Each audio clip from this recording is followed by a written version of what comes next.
नमस्ते दोस्तों, स्वागत है आपका मेरे इस चैनल नेक्स्ट स्टॉप वर्ल्ड पर, जहां हम हर सफर को एक कहानी की तरह बताते हैं। चाहे हो यूरोप की सड़कों का जादू या एशिया के मंदिरों की शांति, चाहे हो रेगिस्तान की गर्मी या बर्फीली वादियों का सुकून, हम हर जगह पहुंचेंगे, बस आपके साथ।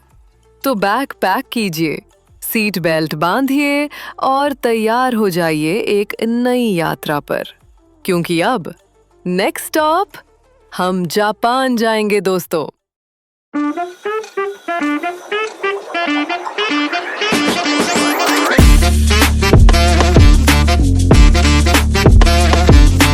बहुत समय पहले, जब दुनिया के लोग अपनी अपनी जमीनों पर बसना शुरू कर रहे थे, तब एक देश पूर्व दिशा में उगते सूरज की पहली किरणों को सबसे पहले देखता था, जिसे हम आज जापान कहते हैं।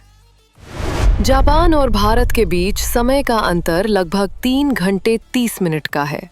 इसका मतलब है कि जापान का समय भारत से 3 घंटे और 30 मिनट आगे होता है।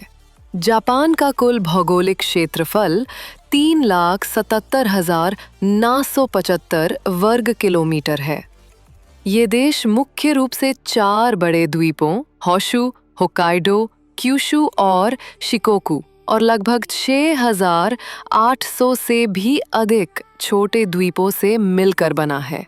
ये कोई साधारण जमीन पर बसा देश नहीं, ये एक द्वीप राष्ट्र देश है जो पूरब एशिया में स्थित है। अगर आप दुनिया का नक्शा देखें तो जापान, चीन, कोरिया और रूस के ठीक पूर्व में प्रशांत महासागर के बीचों बीच बसा हुआ है। ये देश पूरी तरह से समुद्र से घिरा हुआ है, यानी चारों तरफ पानी ही पानी। कहते हैं ना, जब जमीन हिलती है तो इंसान कांप जाता है, लेकिन जापान, वो तो हर बार कांपती जमीन पर और मजबूती से खड़ा हो जाता है। हर दिन जापान की धरती के नीचे कुछ ना कुछ हलचल होती रहती है, कभी हल्की, कभी तेज, लेकिन वहाँ के लोग डरते नहीं। क्यों? क्योंकि उन्होंने भूकंप से डरना नहीं, उसके साथ जीना सीख लिया है। जापान एक बेहद अनोखा देश है। जापान की आधिकारिक भाषा जापानी है। इसे वहाँ के लगभग सभी लोग बोलते और समझते हैं। कभी सोचिए, अगर एक दिन पूरा देश राख में बदल जाए, जहाँ शहर सिर्फ धुएं और चीखों से गूंज रहे हों, जहाँ जमीन जल चुकी हो और आसमान उम्मीद से खाली हो। 1945 का जापान कुछ ऐसा ही था। 2 परमाणु बमों ने उसे जमीन से तोड़कर इतिहास की सबसे भयानक त्रासदियों में धकेल दिया, लेकिन जिसने दुनिया को दिखाया कि अगर दिल में अनुशासन हो, सोच में तकनीक हो और आत्मा में संस्कृति हो, तो कोई भी देश दोबारा जन्म ले सकता है। फिर आया उनका सबसे बड़ा सपना, शिंकानसेन यानी बुलेट ट्रेन। ये कोई आम ट्रेन नहीं थी, ये एक क्रांतिकारी विचार था, जो सिर्फ यात्रियों को तेजी से पहुंचाने के लिए नहीं, बल्कि देश को दुनिया के मानचित्र पर एक नई पहचान देने के लिए थी। 320 किलोमीटर प्रति घंटे की रफ्तार से ये ट्रेन अपनी पटरी पर दौड़ी, इतनी तेज कि हवा भी उसे देखकर पीछे रह जाती। जापान एक ऐसा देश है जहां पुराने जमाने की परंपराएं, और यहां आपको देखने को मिलेगा प्राचीन मंदिरों की घंटियां बजती हैं, जहां लोग शांति और ध्यान के लिए आते हैं। जापान ने अपनी संस्कृति, रीति रिवाज, त्योहार और कला को कभी नहीं छोड़ा, बल्कि उसने उन्हें नई तकनीक के साथ इस तरह जोड़ा कि दोनों एक दूसरे की खूबसूरती को और बढ़ाते हैं। जापान में बहुत से लोग 100 साल से भी ज्यादा जीते हैं, लेकिन यहाँ की लंबी उम्र का मतलब केवल जिंदगी का लंबा होना नहीं है। यहाँ के बुजुर्ग लोग अपने खेतों में मेहनत करते हैं, अपने परिवार की देखभाल करते हैं और हर दिन दूसरों की मदद करके अपनी जिंदगी को सार्थक बनाते हैं। नालियों में इतना साफ पानी होता है कि आप उसमें छोटी छोटी मछलियाँ तैरती देख सकते हैं। नालियाँ सीधे प्राकृतिक नदियों और तालाबों से जुड़ी होती हैं, जिससे पानी का प्राकृतिक संतुलन बना रहता है।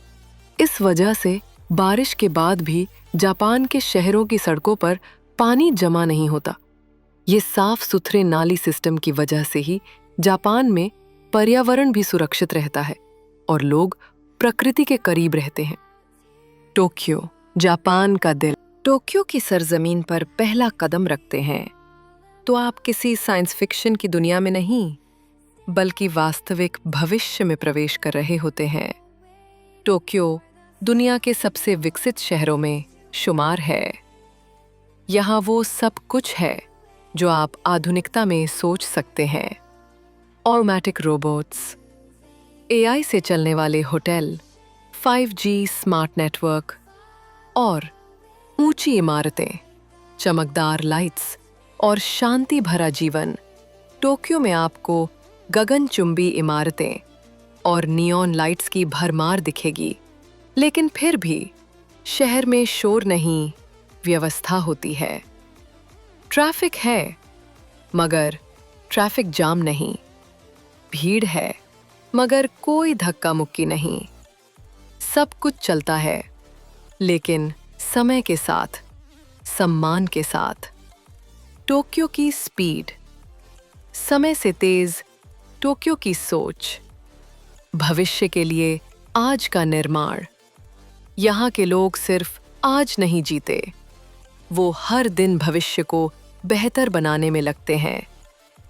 चाहे वो पर्यावरण बचाने के सोलर घर हों या स्कूलों में बच्चों को रोबोटिक शिक्षा देना हो, टोक्यो हर क्षेत्र में एक कदम आगे चलता है। इसलिए टोक्यो सिर्फ एक शहर नहीं, एक अनुभव है, जहां हर कोना विकसित, हर नागरिक जिम्मेदार और हर सुबह प्रेरणादायक होती है। तो दोस्तों, आज का सफर यही खत्म होता है। अगर आपको ये वीडियो पसंद आया हो तो लाइक और शेयर जरूर करें। और हाँ, हमारे साथ जुड़ने के लिए चैनल को सब्सक्राइब करना ना भूलें। फिर मिलेंगे नए सफर के साथ। तब तक के लिए खुश रहिए और मुस्कुराते रहिए।